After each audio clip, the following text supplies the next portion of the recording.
Quand je dis que si votre femme est insoumise, vous devez la mettre à la porte, il y a toujours quelques petits malins, ou en tout cas qui se croient être des petits malins qui viennent me retorquer. Ben oui, si on a des enfants, ben oui, si on est marié, est-ce qu'on pourra me la mettre à la porte aussi facilement? Voilà. Je crois que sur la question des enfants, j'avais déjà répondu. J'avais déjà fait une vidéo pour dire que, en réalité, si vous restez en prétextant que vous restez pour les enfants, ce n'est justement qu'un prétexte. Vous restez par confort. Parce que si vous vous souciez de ces enfants, vous n'allez même pas vouloir qu'ils grandissent dans un environnement toxique, avec un père et une mère qui se battent tout le temps. Et vous n'allez pas vouloir crever. Parce que à force de rester avec une femme toxique, vous allez crever. Et vous allez crever et ces enfants vont donc rester souffrir quand même. Donc, allez voir la vidéo où j'en parlais. Maintenant, sur la question de comment le divorce n'est pas facile et tout, comment la mettre à la porte. J'avais effectivement répondu également à cette préoccupation-là en vous indiquant dans une autre vidéo que vous ne devez pas vous marier suivant les lois des hommes. Vous ne devez pas vous marier à la mairie. Parce que le mariage à la mairie a tout à voir avec le juridisme et les calculs, mais rien à voir du tout avec les sentiments, avec un projet de vie commun. Ça, il faut le savoir. Bibliquement et traditionnellement, on se marie. Et ce sont d'ailleurs les vrais mariages. Le seul mariage reconnu dans la Bible, c'est la dot. Vous voyez?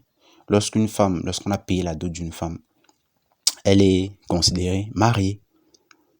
Maintenant, les hommes, et surtout les femmes d'ailleurs, les hommes avec grand H, surtout les femmes, ont manigancé pour promouvoir le mariage civil, qui en réalité n'est qu'une lutte d'intérêt.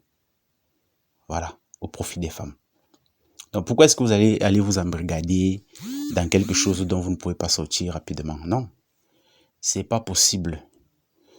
Vous épousez une femme, vous payez sa dot. Si les choses ne marchent pas, si elle est récalcitrante, si elle est rebelle, si elle est téméraire, si elle est insoumise, si elle est infidèle, vous faites comme on avait dit dans la Bible. Vous lui donnez sa lettre de répudiation, vous la répudiez. Aussi sec, aussi simple. Pourquoi vous faites chier à aller signer des papiers, des paperasses et tout ça pour vous embrigader? Parce que ce n'est que ça le but du mariage civil, embrigader l'homme. Le pousser à penser à la pénibilité de la procédure de divorce et rester dans un foyer toxique. Parce que oui, on a compliqué le divorce volontairement. Hein.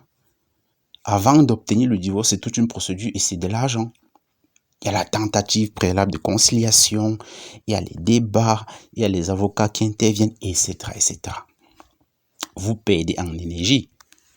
Vous perdez de l'énergie que vous auriez pu employer de façon plus utile, simplement parce que vous voulez vous débarrasser d'une femme.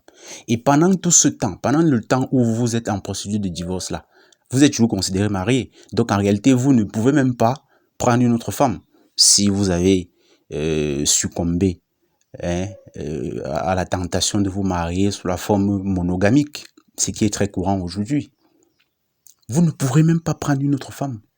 Vous ne pouvez même pas avoir de copine. Vous ne pourrez même pas vous soulager sexuellement. Parce que si vous le faites, c'est de l'adultère. L'autre partie au procès en divorce pourra même s'en servir contre vous.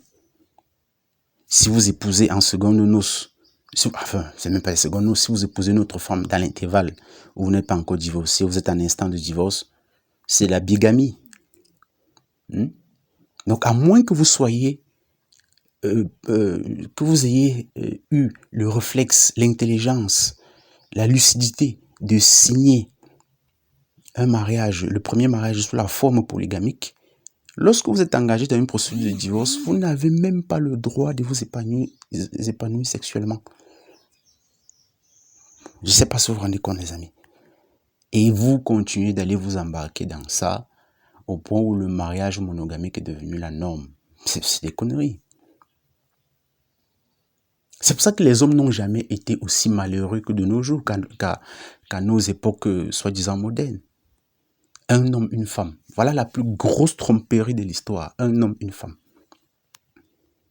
la plus grosse tromperie au détriment des hommes. Il est temps de vous réveiller, les mecs. Retournez à vos vraies valeurs. L'homme de façon intrinsèque est polygame. Ayez plusieurs femmes.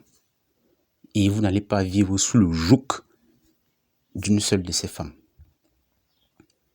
Parce que c'est lorsque vous êtes monogame que vous vivez sous le joug, que vous êtes malheureux, que vous êtes le type d'homme que je décris constamment. Frustré, blâmé, brimé, torturé dans son foyer, jusqu'à ce que mort s'en suive. Une mort prématurée, toujours.